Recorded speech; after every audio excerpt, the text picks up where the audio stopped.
Assalamualaikum warahmatullahi wabarakatuh. Hamdan wa syukranillah wa musallian ala rasulillah Sayyidina wa maulana Muhammad ibn Abdillah wa ala alihi wa sahbihi wa mawalah. La hawla wa la quwata illa billah. Subhanaka la ilma lana illa ma 'allamtana innaka antal alimul hakim. Rabbi shrah li sadri wa yassir li amri wahlul 'uqdatam min lisani yafqahu qawli, amma ba'd. Sahabat-sahabat LDNU TV dimanapun berada, alhamdulillah kita bisa jumpa kembali di segmen yang insya Allah penuh dengan keberkahan ini dalam rangka thalibul ilmi minal mahdi ilal lahdi. Mudah-mudahan apa yang kita lakukan ini kelak kita panen saat kita menghadap Allah Subhanahu wa ta'ala. Ada sebuah pertanyaan dari salah satu warga Nahdliyin yang terusik dengan statement dari sekelompok kecil orang, yaitu sebut saja inisialnya Wahabi Salafi, ya, tentang peringatan Maulidun Nabi Muhammad Sallallahu Alaihi Wasallam. Jadi menurut pandangan Imam Asy-Syafi'i rahimahullah, beliau pernah berkata, "Idza anta la tadri wala anta billadzi tas'al may yadri fa kaifa idza tadri walau kunta tadri au tadraita lam takun tukhalif may yadri ala ilmin ma yadri." Kalau kamu tidak tahu dan tidak mau mencari tahu pada orang yang sudah tahu, maka bagaimana kamu bisa tahu? Andai kamu tahu atau berusaha ingin tahu, pasti kamu tidak akan berselisih dengan orang yang benar-benar tahu. Imam Asy-Syafi'i rahimahullah pernah menyatakan demikian. Kalau menurut pepatah orang Indonesia, malu bertanya, sesat di jalan. Nah, ini perlu kita pelajari ya, supaya kita tidak berlarut-larut dalam ketidaktahuan, lantas karena ketidaktahuan kita itu, kita tetap saja di ketidaktahuan itu, tidak mau belajar, ya lama-lama makin tidak tahu, apalagi sampai berfatwa. Ini sungguh sangat fatal. Oleh karena itu, sebelum kita ke ranah hukum, kita perlu tahu dulu akar masalahnya. Ya, yang ditanyakan itu adalah Maulid Nabi Muhammad SAW. Ada yang sekelompok kecil mengatakan itu bid'ah dan lain sebagainya. Hukum kok bid'ah? Nah, di sini saja sudah janggal. Ya, hukum itu ya halal, haram, makruh atau wajib, mubah dan lain sebagainya. Nggak ada hukum kok bid'ah. Itu hukum apa? Itu hukum baru. Nah, sebelum kita menuju ke sana, dalam memahami sesuatu, para ulama itu sudah memberikan arahan yang tepat. Ya, semua pasti berangkat dari ta'rif, definisi, baik lughatan maupun istilahan. Istilah di dalam kitab, dalam buku-buku kontemporer sekarang pasti ada definisinya, ada ta'rifnya. Nah, ta'rif di sini harus bersifat dua, jami' dan mani'. Ya, jami' itu mengumpulkan segala unsur yang berkaitan dengan bahasan kita, dan mani' kita buang unsur-unsur yang nggak penting, kita buang, sehingga bahasan kita nanti akan fokus pada hal tersebut. Nah, berkenaan dengan maulid ini harus kita pahami dulu akar katanya. Kalau di pondok-pondok pesantren itu diajarkan namanya tasrif lughawi dan istilahi. Mengetahui akar katanya, nanti menurunkan makna apa saja. Nah, itu dijelaskan di situ. Seperti maulid. Nah, ini kita cari apa akar kata dari maulid. Nah, di situ kita tahu ya, walada yalidu lidatan. Nah, nanti ketemu dengan isim maf'ul wa dzaka mauludun. Lid la talid maulidun miladun. Nah, di sini ada dua hal. Pertama, maulud. Maulud ini artinya bayi yang dilahirkannya. Maulud. Kalau maulid itu isim zaman, isim makan. Kalau milad itu isim alatnya. Nah, di sini saja sudah ketahuan. Maulud artinya bayinya, ya. Kalau maulid itu waktunya, waktu lahir. Nah, ini yang ditanyakan ini maulid atau maulud. Kalau maulud atau maulid ini sudah berbeda loh artinya. Ya, sudah berbeda. Nah, kalau dari ta'rif sini secara lughawi saja ini kita sudah bisa pahami. Maulid sama maulud. Yang sering dipakai oleh orang Indonesia kan Maulidun Nabi Muhammad sallallahu alaihi wasallam. Jadi lahirnya Nabi Muhammad sallallahu alaihi wasallam. Atau Mauludun Nabi. Bayinya yang diperingati kelahirannya. Lah ini apa hukumnya? Nah, sama dengan saya tanya kepada saudara saya Aminuddin, tanggal berapa lahir sampean Kang Amin? 15 Mei 2001. Apa hukumnya lahir kamu? Loh, hukumnya lahir kok apa? Ya, hukumnya lahir. Lahirnya lahir, ndak ono hukume. Masa ono hukume lahir? Ya, seperti tanya, apa hukume lahir Kanjeng Nabi? Lah, kalau sampai kita ngingkari dari ta'rif ini, hati-hati. Sama kayaknya kita itu mengingkari akan kelahiran Kanjeng Nabi Muhammad SAW. Ini jangan sampai membid'ahkan, hati-hati. Bisa murtad kita. Kalau sampai ingkar dengan kelahiran Kanjeng Nabi Muhammad SAW. Ya, itu dari pengertian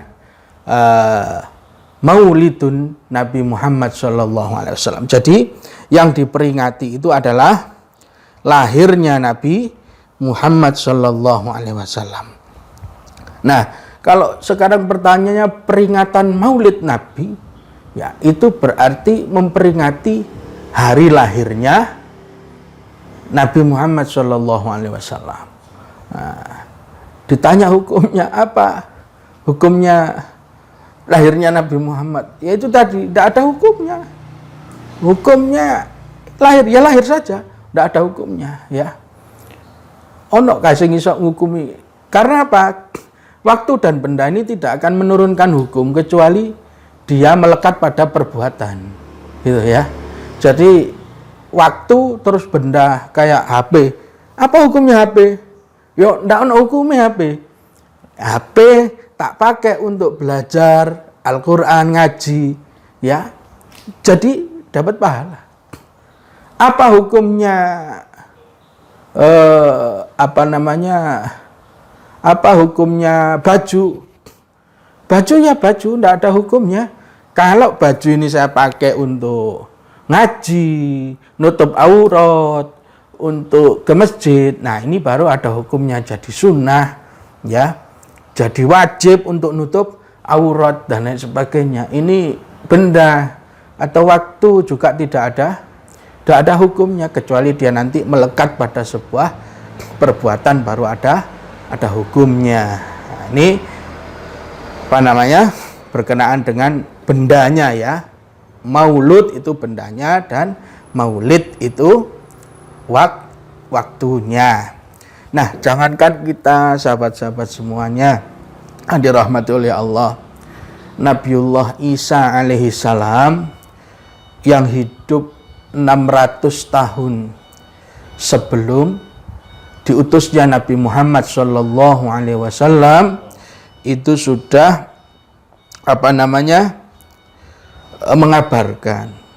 mengabarkan gembira kepada umatnya.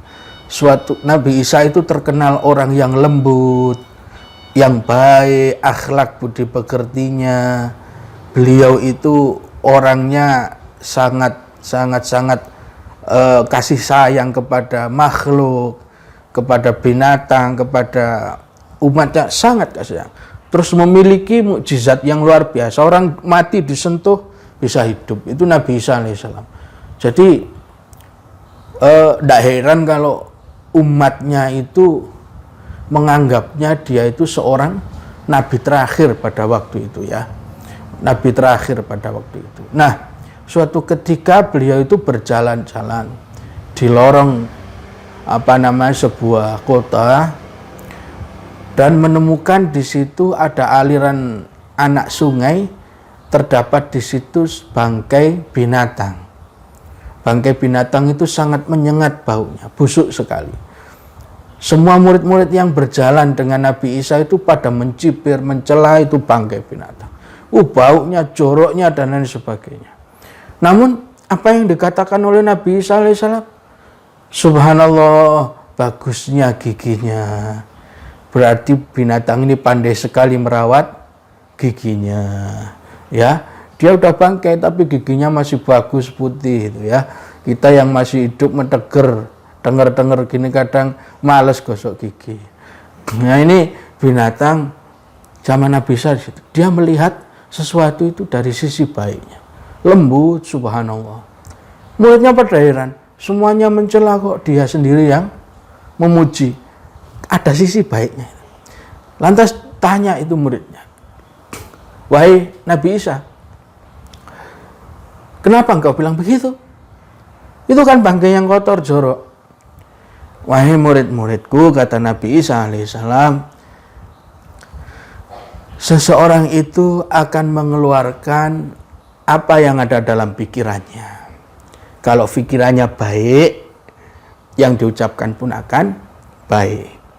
Kalau di dalam pikirannya itu jorok, kotor, yang diucapkan pun demikian akan kotor. Kalau kata orang sekarang, teko, kalau isinya kopi, keluarnya pasti kopi. Air putih jernih, pasti keluarnya air putih yang jernih. Itu kata Nabi Isa alaihissalam. Nah, makanya kata Nabi Isa, seorang itu nanti akan mengeluarkan apa yang ada di dalam pikirannya. Ya, hati-hati dengan pikiranmu, nanti akan jadi ucapanmu. Nabi Isa alaihissalam. Meskipun makhluk Allah yang bangkai ini adalah makhluk Allah, ciptaan Allah, pasti ada manfaatnya. Dari apa yang diciptakan oleh Allah pasti ada manfaatnya, tidak ada yang sia-sia. Ya, nah, karena kelembutan budi pekerti, sifat welas asihnya Nabi Isa alaihissalam inilah, akhirnya sampai murid-muridnya itu menganggap bahwa beliau itu Nabi terakhir, akhir zaman. Nabi akhir zaman yang akan diutus oleh Allah Subhanahu wa ta'ala. Ya. Terus Nabi Isa alaihissalam bilang sama murid-muridnya, bukan saya. Nabi akhir zaman nanti itu bukan saya. Tapi ada Nabi Muhammad sallallahu alaihi wasallam. Mohon maaf, sebutannya Nabi Isa tidak menyebut Muhammad tapi Ahmad ya. Bukan saya. Tapi nanti ada orang yang lebih baik dari saya, lebih lembut daripada saya, lebih hebat hubungannya dengan Allah. Tidak ada seorang nabi pun yang menyamai kedekatannya dengan Allah Subhanahu wa ta'ala. Ya, makanya terkena di dalam surah Shaf ayat 6 ya. Itu Allah Subhanahu wa ta'ala berfirman ya, itu perkataan Nabi Isa, "Idz qala Isa ibnu Maryam ya bani Israila inni rasulullah ilaikum musaddiqan lima baina yadayya minat taurati wa mubasysyiran bi rasulin ya'ti min ba'di ismuhu Ahmad." Ya, ini Nabi Isa alaihissalam itu bisa bergembira, mubasysyiran bi rasulin, ini memberi kabar gembira. Orang itu kalau memberi kabar gembira pasti dia senang, ya kan? Nggak mungkin dia itu susah. Saya kasih kabar gembira kalian. Loh, kenapa? barusan saya itu dapat rezeki 1 miliar. Nggak mungkin. Orang gembira dapat uang 1 miliar. Pasti seneng ngabarinya. Kecuali dia itu pasang muka sedih, pasang muka melas supaya nggak diminta sama temannya. Nah itu bisa ya. Tapi Nabi Isa alaihissalam bergembira. Dan hebatnya lagi Nabi Isa, beliau bisa bergembira sebelum bayi yang lahir ini hadir di dunia ini. Nah coba, hebatnya orang itu mencintai sesuatu, bergembira dengan sesuatu yang belum ada wujudnya. Kalau kita umumnya kan gembira setelah sesuatu wujud ya. Saya senang ngasih kabar gembira kepada teman-teman saya. Alhamdulillah teman-teman, alhamdulillah. Kenapa? Saya baru saja mendapatkan momongan baru misalnya ya. Istri saya baru melahirkan anak laki-laki atau anak perempuan. Ada bayinya, baru saya bergembira. Ini wajar ya, wajarnya begitu. Nah ini luar biasanya Nabiullah Isa alaihissalam yang hidup 600 tahun sebelum Nabi Muhammad SAW bergembira dengan akan diutusnya Nabi Muhammad SAW, padahal Nabi belum lahir ya. Bi rasuli ya'ti mim ba'dismuhu Ahmad. Nah, ini ada kata-kata Ahmad, ada Mahmud, ada Hamid, ya, ada Muhammad. Kenapa kok Nabi Isa alaihissalam tidak menyebut dengan Muhammad atau ini? Jadi terkenal di kitab Injil Taurat itu namanya Ahmad, bukan Muhammad. Orang kalau memiliki kebaikan sosial satu sisi saja ya, sosial kemanusiaan yang ada di dunia ini, itu disebut Mahmud. Tapi kalau orang itu memiliki satu sisi juga ya, hubungan erat kaitannya hubungan dengan Allah, dekat dengan Allah ya, tapi kurang kadang itu masih kurang dengan lingkungan sekitarnya, rajin tahajudnya, rajin ibadah sholatnya, jamaahnya, tapi belum begitu rajin sodakohnya, ngamalnya, itu disebut Hamid. Hamid. Nah, ini kalau sudah Ahmad Muhammad, ini sudah universal. Kebaikan itu sudah lengkap. Jadi hubungan antara kepada Sang Khalik yang vertikal dan horizontal sempurna. Ini Ahmad Muhammad. Ya, sumber kebaikannya Muhammad. Nah, ini luar biasa. Nabi Isa menyebutnya Ahmad. Sahabat-sahabatku semuanya yang dirahmati oleh Allah Subhanahu wa taala, itu Nabiullah Isa alaihissalam yang sangat luar biasa. Makanya Nabi Isa menyebutnya Ahmad itu karena kedekatannya dengan Allah yang sangat luar biasa. Kata Nabi Isa, tidak bisa samai dengan nabi-nabi yang lain. Nah ini, saya bukan nabi, antum bukan nabi, kalian semua bukan nabi. Masuk nggak seneng dengan kelahiran Nabi Muhammad SAW. Nabi Muhammad SAW di hadis Bukhari, hadis yang ke 2010 sampai 2012 itu bagaimana tahajudnya Nabi Muhammad SAW. Siti Aisyah itu sampai ngomong, lima fa'alta hadza ya Rasulullah, alaita anta maksuman, bukankah kamu ini sudah maksum, tidak bakalan ditempeli dosa sama Allah, kenapa kok masih tahajud sampai kakinya bengkak begini? Luar biasa Nabi Muhammad SAW ya. Afalam takun abdan masykurah, kata Rasulullah, nggak boleh aku ini bersyukur sama Allah, itu maksudnya ya. Jadi luar biasa ibadahnya Nabi Muhammad SAW. Nah, antum, ana ini semua kita ini bukan nabi, bukan rasul. Tahajud nggak jarang-jarang, puasa Ramadan ya, masya Allah. Bangun tidur yang bengkak bukan kakinya tapi matanya kalau kita ini. Nah, sahabat yang dirahmati oleh Allah, oleh karena itu ini kalau Nabi Isa alaihissalam bisa bergembira dengan kelahiran Rasulullah SAW, lantas apakah pantas kalau kita tidak bergembira dengan kelahiran Nabi Muhammad SAW? Nah, yang kedua di Quran juga ya, di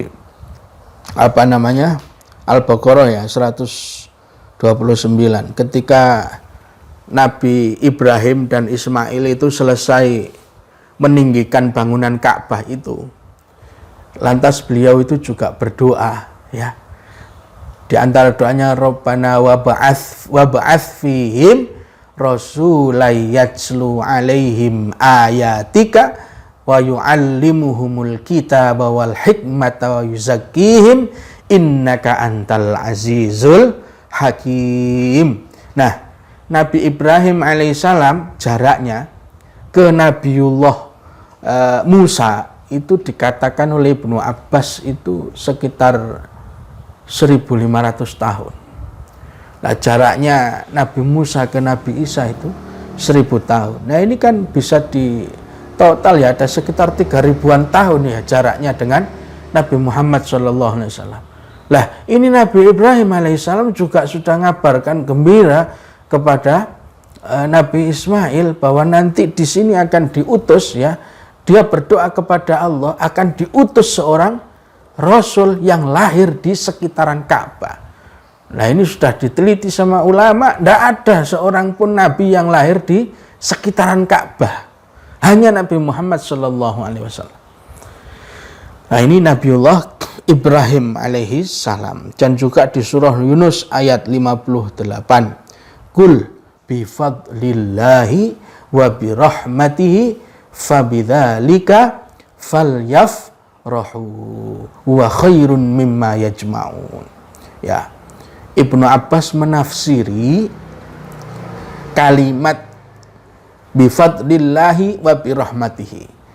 Bifadlillahi ditafsiri sama Ibnu Abbas ya, itu dengan dinul Islam. Wa birahmatihi itu dengan diutusnya Nabi Muhammad sallallahu alaihi wasallam. Nah, ini dengan kedua nikmat itu bagaimana bersikap? Kata Rasulullah, katanya Allah Subhanahu wa taala, fa bidzalika falyafrahu, bergembiralah. Nah, ini kata Ibnu Abbas radhiyallahu anhu ya. Jadi kita dengan diutusnya Nabi Muhammad SAW bergembira, senang ya. Bayinya udah lahir, sekarang kita jadi umatnya, bisa tahu jadi beragama Islam, punya iman. Nah, ini sangat tidak pantas bila seorang muslim mengatakan ya, memperingati maulid Nabi Muhammad SAW itu adalah bid'ah dan lain sebagainya. Sangat tidak pantas. Hati-hati kalau sampai kita ingkar dengan maulidun Nabi dalam konteks ta'rif tadi, bisa jadi kita keluar dari Islam. Karena kita mengingkari berarti dengan diutusnya Nabi Muhammad SAW. Sahabat LDNO TV dimanapun berada, mungkin itu yang bisa saya sampaikan. Mudah-mudahan bisa memberikan manfaat bagi kita semuanya. Mohon maaf atas segala kurangan. Hadanallahu wa iyyakum ajmain. Wassalamualaikum warahmatullahi wabarakatuh.